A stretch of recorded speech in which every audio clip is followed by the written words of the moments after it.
Om Swastiastu. Perkenalkan, saya Niwayan Febrianti dengan NIM 181304111 kelas 6A Pendidikan Biologi. Pada video kali ini saya akan membahas mengenai jumlah leukosit dan eritrosit. Adapun tujuan yaitu menghitung jumlah eritrosit dan leukosit. Alat dan bahan yaitu buku ajar anatomi dan fisiologi manusia dan buku sumber lain yang relevan, informasi dari narasumber, bacaan dari majalah, surat kabar maupun internet.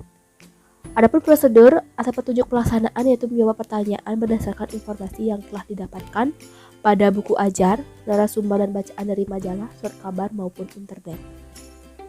Yang pertama, apakah fungsi larutan Hayem dan Truk pada percobaan? Jadi fungsi larutan Hayem dan Truk pada percobaan itu larutan Hayem merupakan larutan yang digunakan dalam metode penghitungan eritrosit asal sel darah merah.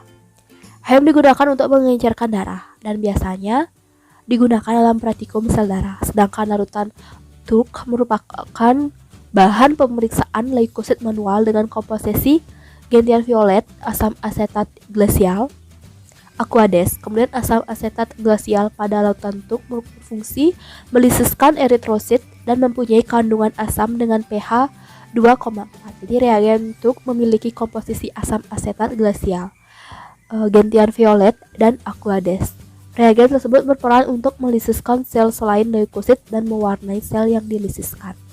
Yang kedua, faktor-faktor apakah yang mempengaruhi jumlah eritrosit dan leukosit seseorang? Jadi faktor-faktor yang mempengaruhi jumlah eritrosit dan leukosit seseorang yaitu usia. Jadi semakin bertambahnya usia seseorang akan mempengaruhi produktivitas seseorang, sehingga akan mempengaruhi jumlah eritrosit dalam tubuh. Kemudian jenis kelamin. Pada laki-laki normal, jumlah atau konsentrasi eritrosit mencapai 5,1 sampai 5,8 juta per mililiter kubik darah. Pada wanita normal, jumlah atau konsentrasi eritrosit mencapai 4,3 sampai 5,8 juta per mililiter kubik darah.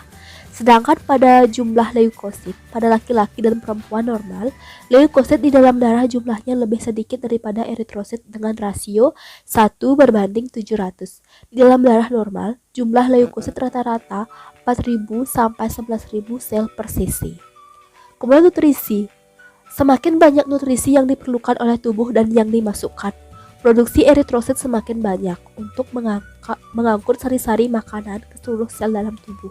Asupan zat gizi tertentu dapat meningkatkan produksi eritrosit yaitu protein dan vitamin B12. Kemudian kondisi, seseorang mengalami kelainan produksi eritrosit sehingga mempengaruhi jumlah atau bentuk eritrosit. Ada anemia, thalassemia, polisistemia, dan lain-lain, dan adanya luka dapat mengurangi jumlah eritrosit dalam tubuh. Kemudian faktor lingkungan. Orang yang tinggal di dataran tinggi cenderung memiliki jumlah eritrosit dan leukosit lebih banyak daripada orang yang tinggal di dataran rendah. Kemudian ada aktivitas. Semakin banyak aktivitas, semakin banyak oksigen yang dibutuhkan untuk metabolisme sel agar menghasilkan energi sehingga tubuh akan meningkatkan produksi eritrosit. Yang ketiga yaitu kaitkanlah faktor-faktor yang mempengaruhi jumlah eritrosit dan leukosit dengan gangguan atau penyakit yang terjadi pada sistem peredaran darah.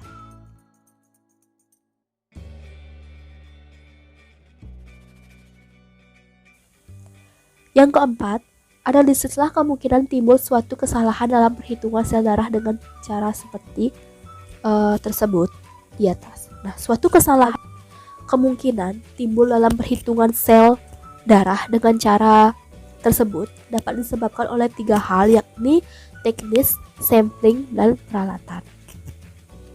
Kesalahan teknis, adanya gelembung saat pengambilan darah atau larutan pengencer sehingga dapat mempengaruhi volume pengenceran.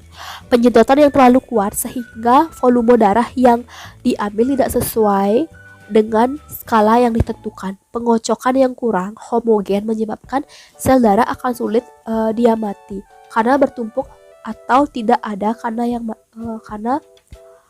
masuk pada hemasitometer adalah larutan pengencernya. Kemudian kesalahan peralatan. Jadi kesalahan peralatan dapat dikarenakan mikroskop yang memiliki fokus kurang tepat sehingga sel darah sulit dia mati. pipet Toma yang digunakan tidak berfungsi dengan baik sehingga sulit digunakan dalam penyedotan darah dan larutan pengencerannya. Kemudian kesalahan sampling. Kesalahan sampling antara lain pada jari terdapat alkohol yang belum kering sehingga membuat darah yang keluar cepat beku. Terdapat air pada pipet Toma yang baru dibersihkan. Nah, sekian video yang bisa saya sampaikan. Terima kasih atas waktu dan juga perhatiannya. Semoga video dapat bermanfaat dan saya tutup dengan Pramesanti.